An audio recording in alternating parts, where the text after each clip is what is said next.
So I've had the iPhone 14 Pro for a few months now. I got it on launch day, and I intentionally did not want to make a video about it yet because I wanted the dust to kind of settle, I wanted the bugs to be worked out, and I wanted people to experience the problems that they're going to experience.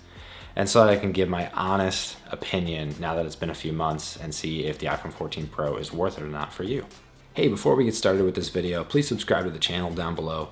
Really helps me out, helps me continue to make content and put more videos out there for you to watch. So really appreciate the love. Like, comment, subscribe below. Thank you. So like I say, I got this thing on launch day and I really like it. Coming from the iPhone 12 mini, it was a fantastic upgrade. The size, the cameras, the screen, the battery life, even the color. I'm a really big fan of this space black kind of material.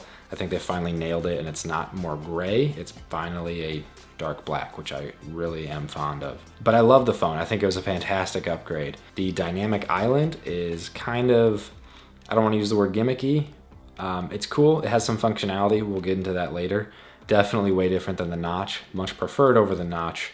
Like I say, we'll get into that. But for me, I kind of want to take you through my experience, what it was like getting this phone and what it's been like using it since, and share that with you so that you can decide whether it's worth it to get one because they're still on back order if you want to buy one, or they're finally just coming off a back order. I think if you wanted to get this exact phone that I have now, which is the space black iPhone 14 Pro in 256 gigabytes, I have to drive to Kansas. So at least 5 hours away to go pick up this phone. Otherwise I could order it and it'd be here in a week and a half. So still kind of hard to get to when I have an Apple store 10 minutes away from me. But that being said, is it worth it for you to go out and buy one right now, or should you just buy maybe a 13 Pro? So I first want to talk about my launch day experience. I ordered this through the mail. I didn't go pick it up at the store, so I actually had to wait till about 4 p.m. for it to arrive, where I saw other people able to pick theirs up at about 10 a.m. when their local Apple store opened. So that's something I'll definitely remember for next time if I do this again in the future. But the big hurdle, the big headache that I had on launch day was the eSIM thing. And I was so afraid of this when Apple announced it and they're kind of forcing this compatibility, it just created a nightmare for me. So for some context, I was on an iPhone 12 mini, which has a physical SIM card. I was on the Mint mobile network, so saving some money. It was a nice network. I go to activate my 14 Pro and Mint does not support eSIM. So on launch day, I'm setting up my phone. I, of course, pulled the SIM out of my 12 mini, or I didn't pull a SIM out of it. I was working on transferring the SIM over. You put the phones next to each other and it ports the number over. And I just couldn't do it. So then I had to go talk to Mint support to find out that they don't offer that. So, okay, I'll switch back to Verizon so I can actually use this phone. I liked Verizon anyway. And after a few months of the auto saving discounts, I'm actually paying similar to Mint. So anyway, that's besides the point. So I switched back to Verizon to open my account back up with them because I just switched to Mint like a week before this had happened. Go back to Verizon, find out I'm ineligible for my existing customer discounts. Fine, whatever, that's how companies work. And then I had to go back into Mint to close the account, get the account PIN, port my number back over to Verizon, wait for my number to port to my 12 mini. I haven't even like set this thing up yet, keep in mind. Well, I've set it up, but I haven't set up the SIM card yet. So I'm still on my 12 mini, getting my number to port back over to Verizon so I can use my 12 mini and get my data. Now I have to go from my 12 mini to my 14 Pro and do the whole wireless eSIM thing. So finally I get to a place where, all right, I'm back on Verizon. I'm going to initiate this transfer to eSIM. I sit down to do that and it keeps failing again and again. Same issues as before. And I'm like, all right, I know I'm on Verizon this time. I know that it's compatible. What's going on? So I call into the Verizon tech support, finally able to get through to them. And they were extremely helpful. So I'm a Verizon prepaid customer. I don't know if that's different than if you're a like regular plan holder, but the prepaid customer service was extremely helpful. And they understood exactly what I was doing. They're like, yep, pretty much everybody's having this problem today with iPhone launch day. You're not alone. They're like, yep, we can see you initiated the transfer request. We'll just put it through manually on our side. And once they did that, it was like instant. The phone worked perfect and haven't touched it or messed with it since. So humongous headache. From the time the phone arrived in the mail and I opened it all up and started this process, it was about a 2 to 3 hour process to talk with Mint and Verizon and to go through the whole carrier fiasco. Hey, future Alex here, just editing this video. I want to add a little segment to this as I'm watching this and I'm realizing I left out a little piece of info. So before I even bought the 14 Pro, I knew it was eSIM and I was running Mint. I did so much extensive research to make sure that my Mint carrier would actually be compatible, because I had been planning to buy the 14 Pro. Like I said, I switched to Mint a week before I actually bought the 14 Pro. So I was trying to set myself up for success to say like, yep, I know that Mint's gonna work. I scoured their forums. I went and I found as much information as I could to show like, yes, Mint will support eSIM in the new iPhones. So I'm like, okay, great. I found as much information as I needed to make myself feel comfortable to stick with Mint, to switch to them, and then buy the 14 Pro. Lo and behold, that wasn't the case. So just be careful when you're doing your research.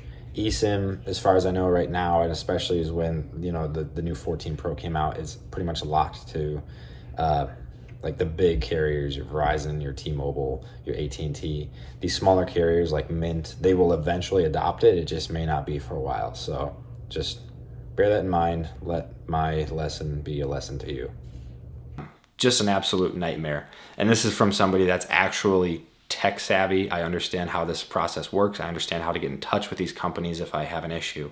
For somebody that like would have no idea what they're doing, or to have to like go to a store, this would be an absolute nightmare. And I completely understand why people hate switching their phones. I'm beginning to dread it now with the advent of this eSIM. Absolutely terrible. I hate that Apple did that, but that's the way they did it. Because hey, everybody loves a waterproof phone, right?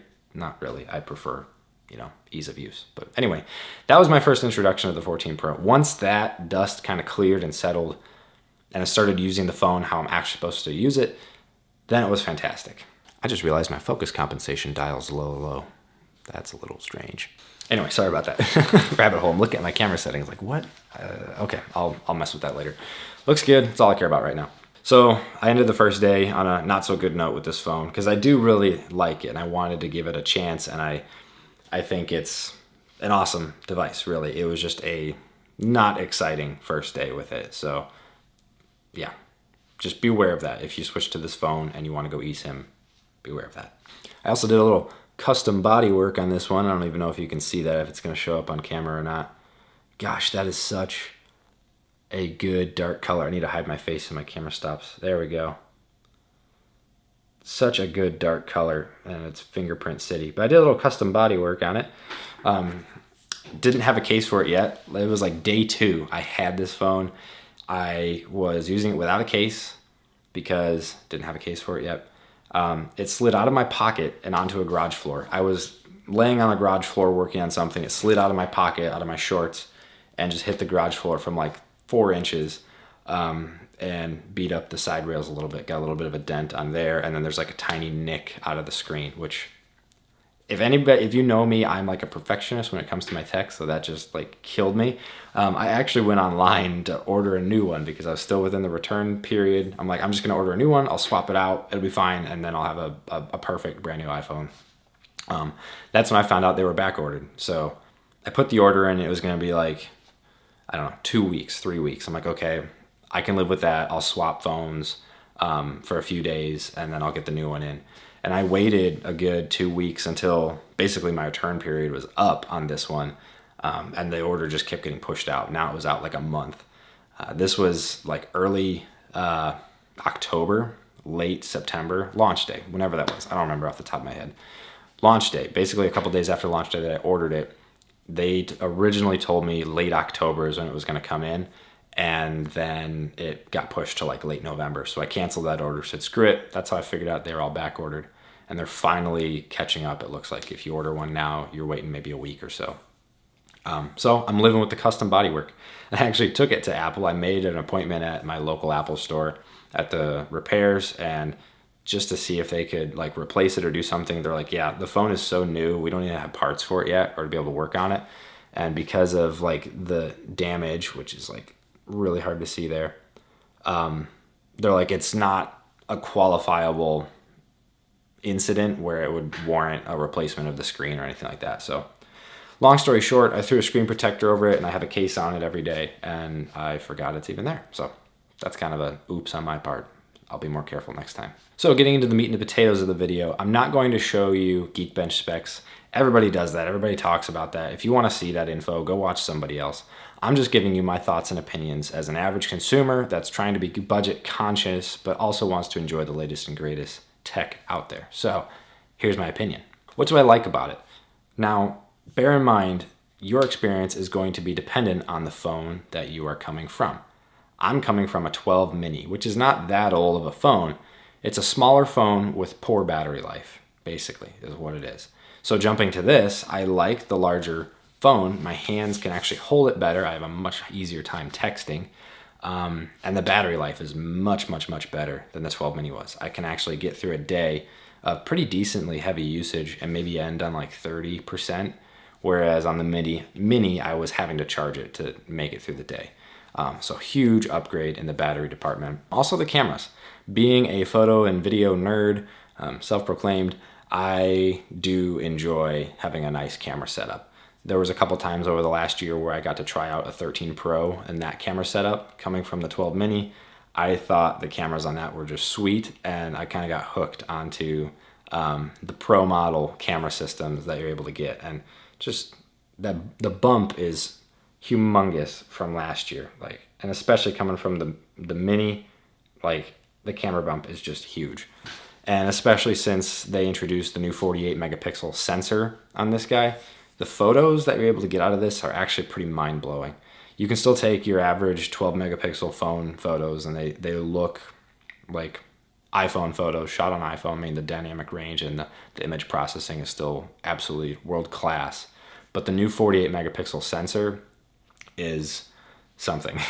I'll throw some images up on screen so you can see the details, but it's quite good. I thought maybe it could be good enough to replace my Sony. I was wrong.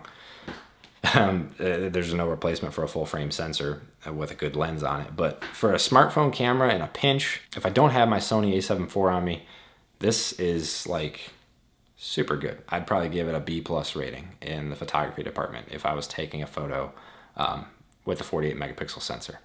Downside to that is because it's not a camera first, there's some limitations to that. So it kind of has a longer exposure time when you're taking a 48 megapixel image. So you have to really make sure that your subject's not moving quickly and that you're kind of stationed and you're taking more of a frame pose shot. So the 48 megapixel photos would be fantastic for landscape or like a portrait of somebody just standing there. But if you're trying to get something moving, quick action shot, or trying to get photos of my kids, it's darn near impossible with the 48 megapixel mode. So just keep that in mind. It is nice, but it has limitations. Talking about the elephant in the room, or the dynamic island in the room, it's interesting. So, talking about this, all the rumors were talking about eye cutout and hole punches, and the rumors were partially true, yada yada, whatever.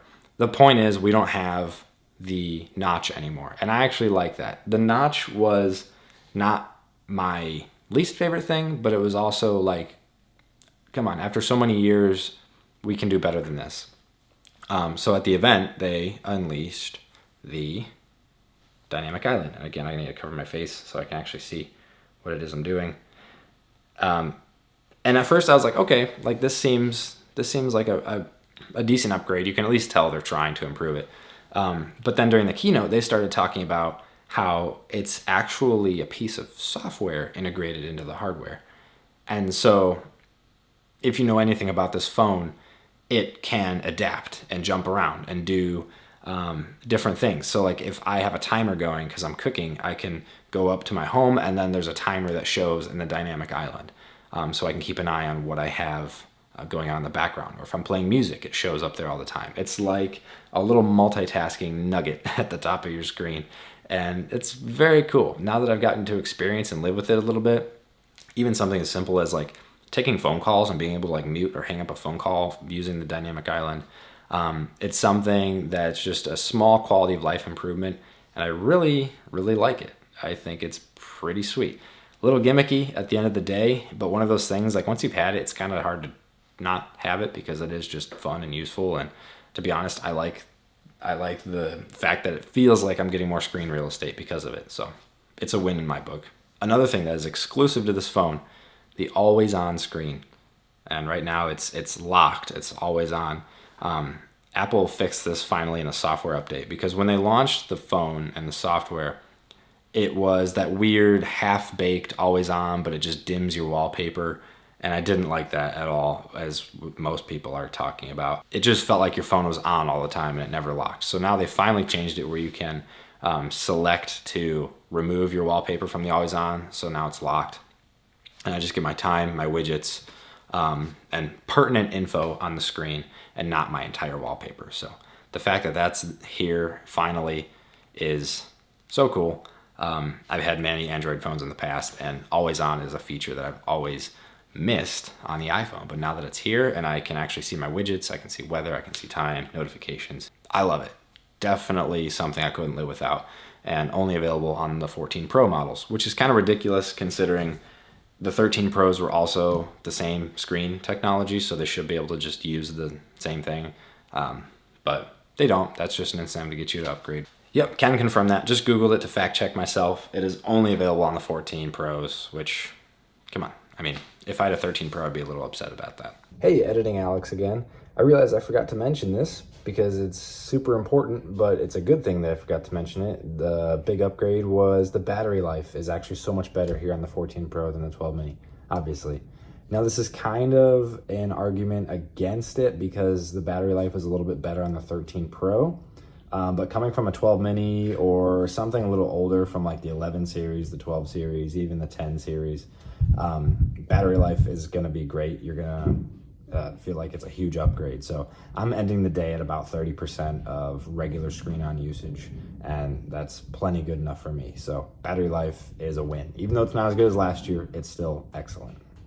And the last big upgrade for me was just the 120 hertz refresh screen. It's not new. We had that last year on the 13 Pros, but coming from the 12 mini and the traditional 60 hertz refresh rate, the 120 hertz, I'm somebody that notices it. There's a lot of people that don't. I know my wife is one of them, but I notice it, and boy, I cannot live without it. I love, love, love the 120 hertz refresh, the AMOLED screen, the deep dark blacks. It is just world class. That's a quality of life feature that I can't live without, and I love it. Now, having said all of that, these are the things that I like about the 14 Pro. At the end of the day, the software is still the same. It's still an iPhone. Still the same as the 12 mini, same software. It's a little bit quicker, of course, and all these little quality of life improvements and enhancements. That being said, is it worth it to buy one at the premium price point because it is brand new, or should you go for something used? My initial reaction, unless you absolutely need the 48 megapixel sensor, absolutely need dynamic island, you absolutely need the always on display, I would recommend going for a 13 Pro. I've actually thought about selling this to go buy a 13 Pro, but for what I'd sell it for what the 13 Pro would cost me, it'd almost be a wash, so it doesn't make sense. But this phone brand new was like $1,100 in the 256 gigabyte variant. And if you could go out and save a couple $100 and go get a 13 Pro for like maybe $800, that's gonna be pretty much the exact same thing. I mean, you're even getting the 120 hertz refresh rate screen. You're still getting fantastic cameras. I used a 13 Pro on and off last year, and I thought it was a fantastic iPhone. The only reason I didn't buy one leading up to the 14 event, I was about to, like weeks before, I was about to, but I'm like, no, I'm gonna wait for the 14 because I don't want to pay the brand new price of a 13 and then instantly the value drops. So I was prepared to spend that money anyway. I just didn't want to spend it on last year's phone when the new one was coming out. But I think a 13 Pro is going to be a better use of the money as opposed to the 14 Pro, especially since they're still in such high demand. But like I say, if you can't live without those few features, then go for it. Nobody's telling you to do anything otherwise. But if for me doing it all over again, or if I was looking for a new iPhone right this minute, I would go for the 13 Pro because actually you're getting slightly better battery life. By and large, the 14 Pro, and from what people are experiencing, is the battery life, it's a little bit worse on the 14 Pro than it is the 13 Pro. So you're getting a little bit better battery life in that regard. And like I say, you're still getting the same screen. So if you can live without the super high resolution camera sensor that you sometimes use in the 14 Pro, and you can live without the dynamic island and the always on display, you're going to be perfectly happy with the 13 Pro. That's just my 2 cents.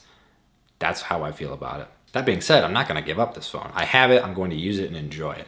I think it's fantastic. And oh man, I love the bare feel of the phone. I usually keep it in the case all the time, so I don't get to just feel the soft aluminum backing.